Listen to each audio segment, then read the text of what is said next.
श्री कृष्ण की लीलाओं की गाथा गाते हैं।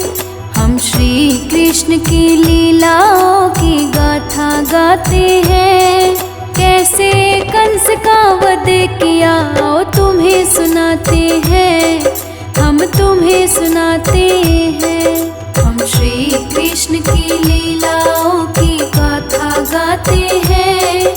कैसे कंस का वध किया ओ तुम्हें सुनाते हैं, हम तुम्हें सुनाते हैं।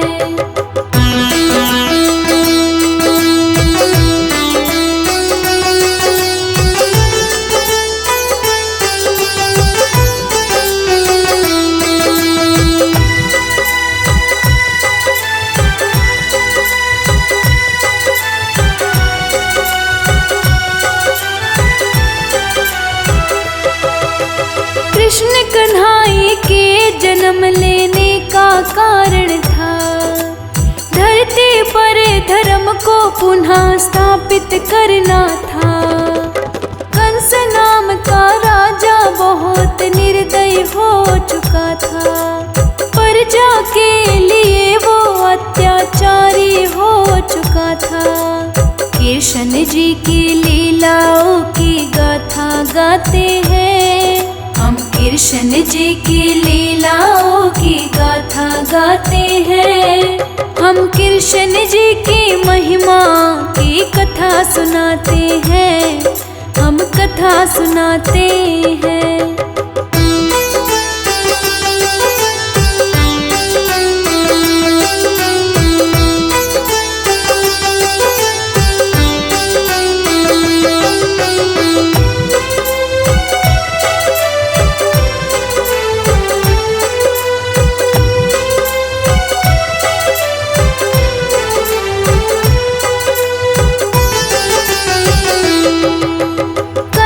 चचेरी बहन जिसका नाम देवकी था। कंस देवकी को बहुत प्यार करता था। कंस ने जब देवकी का विवाह किया, देवकी के विदा होने का अफसोस किया। कृष्ण जी की लीलाओं की गाथा गाते हैं। हम कृष्ण जी की लीलाओं की गाथा गाते हैं। हम कृष्ण जी की महिमा की कथा सुनाते हैं, हम कथा सुनाते हैं।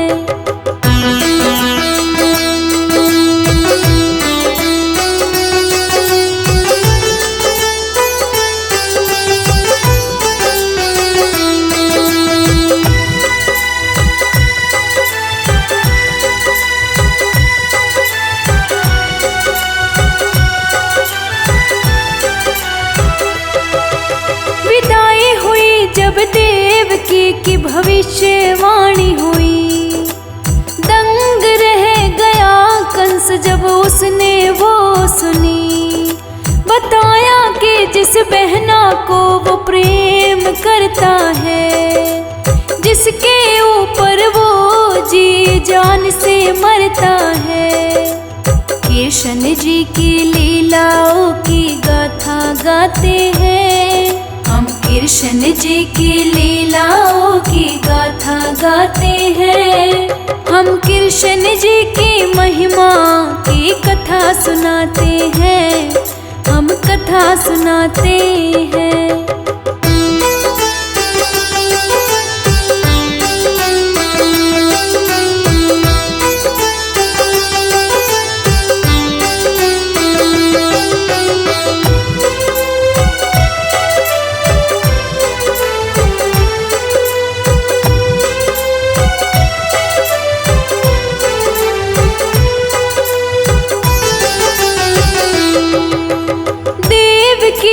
उसकी मृत्यु का कारण बनेगी।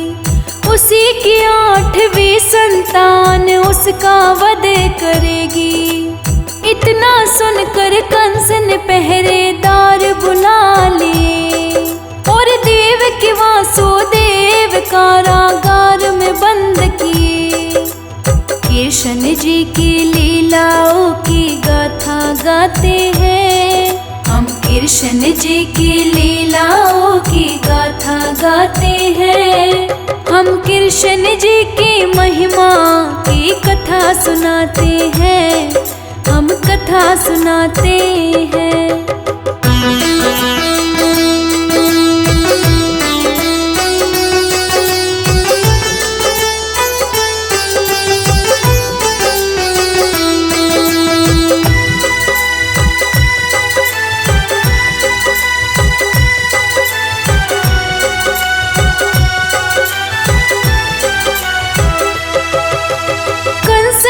इतना सुनकर भी हिम्मत नहीं हारी। एक एक करके देवकी की 6 संतान मारी। जब गर्भ में 7वीं संतान आई, योग माया से रोहिणी के गर्भ में पहुंचाई। कृष्ण जी की लीलाओं की गाथा गाते हैं। हम कृष्ण जी की लीलाओं की गाथा गाते हैं। हम कृष्ण जी की महिमा की कथा सुनाते हैं। हम कथा सुनाते हैं।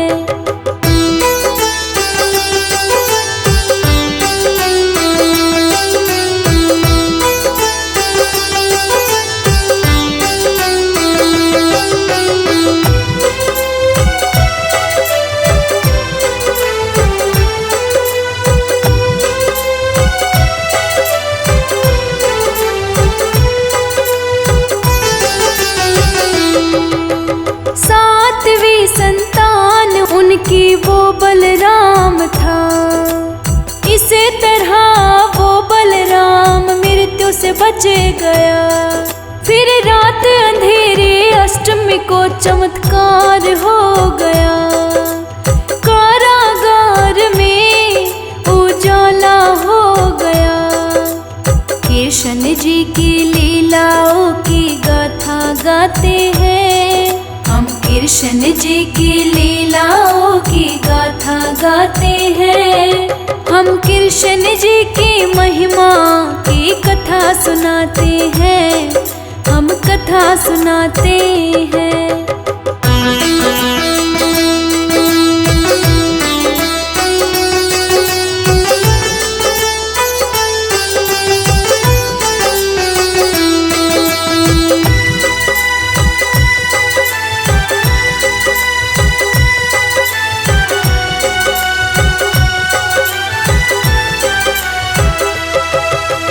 विष्णु जी प्रकट हुए उनको बुलाते हैं।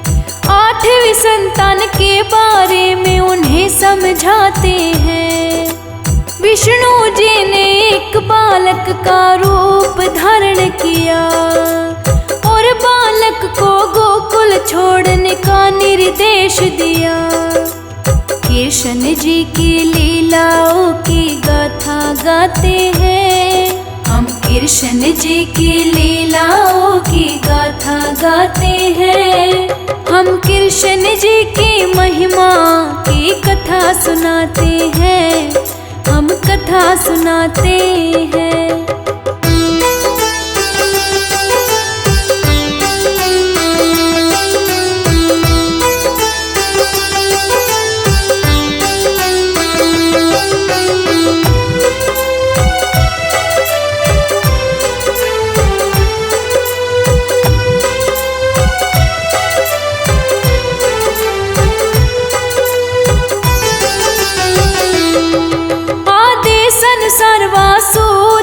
छोड़ने को हुए तैयार। कारागार के अपने आप खुल गए दरबार। पहरेदार भी गहरी नींद में सो गए। वासुदेव कृष्ण जी को लेकर निकल गए। कृष्ण जी की लीलाओं की गाथा गाते हैं। हम कृष्ण जी की लीलाओं की गाथा गाते हैं। हम कृष्ण जी की महिमा की कथा सुनाते हैं। हम कथा सुनाते हैं।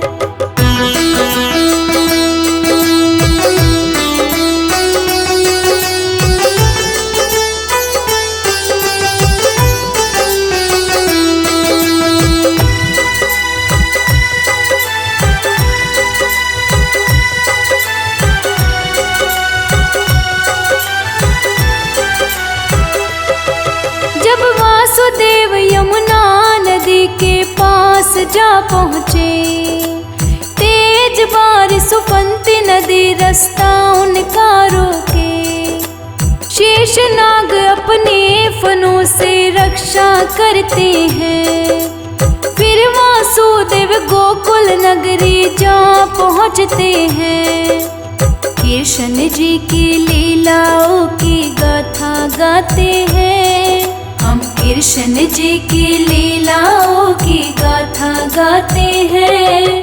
हम कृष्ण जी की महिमा की कथा सुनाते हैं।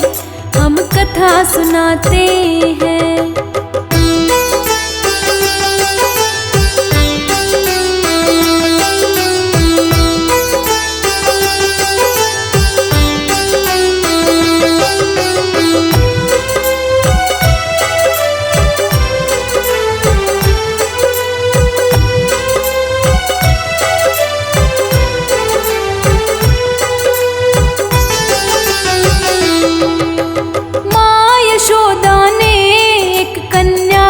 जन्म दिया। वासुदेव ने चुपके से बालक को बदल दिया। जब वासुदेव कन्या को लेकर कारागार पहुँचे, द्वार भी खुल गए, पहरेदार भी जग गए। कृष्ण जी की लीलाओं की गाथा गाते हैं। हम कृष्ण जी की लीलाओं की गाथा गाते हैं। हम कृष्ण जी की महिमा की कथा सुनाते हैं। हम कथा सुनाते हैं।